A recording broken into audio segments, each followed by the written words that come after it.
এভাবে জলপাইয়ের টক ঝাল মিষ্টি আচার বানালে ছোট বড় সবাই চেটেপুটে খাবে। হ্যালো এভরিওয়ান, আসসালামু আলাইকুম। হরেক রকম আচারের মধ্যে ভীষণ মজার জলপাইয়ের টক ঝাল মিষ্টি আচার। খিচুড়ি, গরম ভাত বা যে কোনো খাবারের সাথে পরিবেশন করা যায় ভীষণ মজার টক ঝালেই জলপাইয়ের মিষ্টি আচার। জলপাই দিয়ে সুস্বাদু সব আচার তৈরি করে রেখে সারা বছর সংরক্ষণ করা যায়। আমি যেভাবে খুব সহজে জলপাইয়ের এই টক ঝাল মিষ্টি আচারটা বানিয়ে থাকি সেই রেসিপিটাই আজকে আপনাদের সাথে শেয়ার করব। জলপাইয়ের এই টক ঝাল মিষ্টি আচারটা বানানোর জন্য আমি এখানে 2 কেজি জলপাই নিয়েছি। প্রথমে জলপাইগুলোকে বেছে এর থেকে ভালো জলপাইটা আলাদা করে নিয়েছি। এরপর একটা একটা করে জলপাইয়ের বোটা ছাড়িয়ে নিয়েছি। বোটা ছাড়ানো হয়ে গেলে ভালো এবং ফ্রেশ জলপাইগুলোকে পরিষ্কার ঠান্ডা পানি দিয়ে 2-3 বার ভালো করে ধুয়ে নিয়েছি। জলপাইয়ের এই টক ঝাল মিষ্টি আচারটা তৈরি করার জন্য পাকা জলপাই হলে অনেক বেশি ভালো হয়, কিন্তু আমার কেনা জলপাইগুলো ছিল কাঁচা, তাই কাঁচা জলপাই দিয়েই জলপাইয়ের এই টক ঝাল মিষ্টি আচারটা বানিয়ে নেব। একটা পাত্রে 4 কাপ পানি ভালোভাবে ফুটিয়ে নিয়েছি।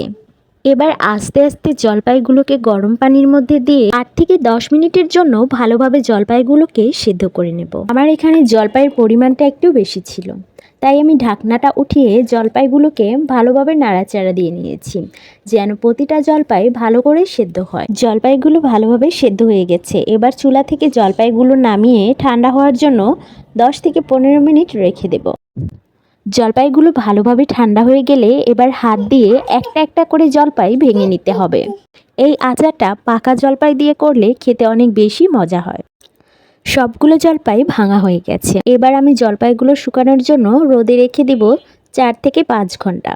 রোদে দেওয়ার ব্যবস্থা না থাকলে ফ্যানের নিচে রেখে দিলেও হবে, যেন জলপাইয়ের গায়ে পানিটা না থাকে, পানিটা যেন শুকিয়ে যায়, তাহলে আচারটা দীর্ঘদিন ভালো থাকবে। জলপাইটা রোদে দিয়ে এই সুযোগে আমি মশলাটা তৈরি করে নিয়েছি। এই আচারটা তৈরি করার জন্য 2 ধরনের মশলার প্রয়োজন হবে, শুকনো মশলা আর ভেজা মশলা। তো প্রথমে আমি শুকনো মশলাটাই তৈরি করে নিয়েছি।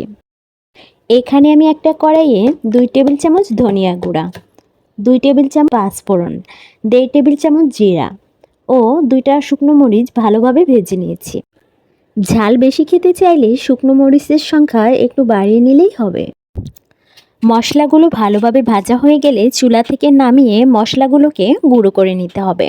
মশলাগুলো কিছুতেই বেশি ভাজা ভাজা করা যাবে না, যেন বেশি পুড়ে না যায়, তাহলে পুরো আচারের স্বাদটাই নষ্ট হয়ে যাবে। জলপাইগুলো রোদে শুকানোর পর জলপাইয়ের কালারটা চেঞ্জ হয়ে এরকম হয়ে গেছে। শুকনো মশলাটা রেডি হয়ে গেছে। এবার আমি ভেজা মশলাটা রেডি করে নেব। এই জন্য আমি এখানে নিয়েছি 1 টেবিল চামচ ধনিয়া গুঁড়ো, 3টা লবঙ্গ, 3টা গোলমরিচ, 3টা এলাচ, 2 টেবিল চামচ সাদা সরিষা, 2 টেবিল চামচ ভিনেগার, 1 কাপ রসুন কুচি। এবার মশলাগুলোকে ভালোভাবে ব্লেন্ড করে নেব। মশলা ব্লেন্ড করার জন্য এক্ষেত্রে কোনোভাবেই পানি অ্যাড করা যাবে না, তাহলে আচারটা নষ্ট হয়ে যাওয়ার সম্ভাবনা থাকবে। মশলাটা ব্লেন্ড করা হয়ে গেছে। এবার একটা কড়াইয়ে 250 গ্রাম বা 2 কাপ সরিষার তেল ভালোভাবে গরম করে নেব। তেলটা ভালোভাবে গরম হলে এর মধ্যে কয়েকটা আস্ত পাঁচফোড়ন দিয়ে দেব, সুন্দর একটা স্মেল আসার জন্য। তারপর এতে দিয়ে দেবো 1 কাপ রসুন কুচি আর 3টা তেজপাতা ও 2টা দারচিনি। এবার মশলাগুলোকে 2 থেকে 3 মিনিট ভালোভাবে ভেজে নেব। মশলাগুলো ভাজা হয়ে গেলে এর মধ্যে ব্লেন্ড করে রাখা সেই মশলাগুলো দিয়ে দেব। আর সবগুলো মশলা একসাথে ভালোভাবে রান্না করে নেব, যেন এর থেকে কাঁচা গন্ধটা না আসে। কাঁচা গন্ধ আসলে আচারটা খেতে মোটেও ভালো লাগবে না, তাই মশলাটা অল্প আঁচে কিছুক্ষণ সময় ধরে ভালোভাবে কষিয়ে নিতে হবে।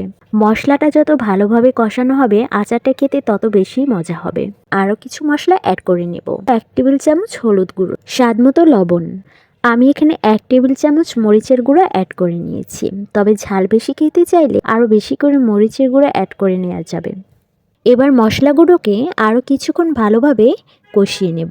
মশলাটা ভালোভাবে কষানো হয়ে গেলে এরপর এতে আস্তে আস্তে জলপাইগুলো দিয়ে দেব। মশলার মধ্যে জলপাইগুলো দেওয়ার পরে অনবরত বারবার নাড়াচাড়া করতে হবে, যেন নিচ থেকে পুড়ে না যায়। এবার এতে স্বাদমতো চিনি অ্যাড করে নেব।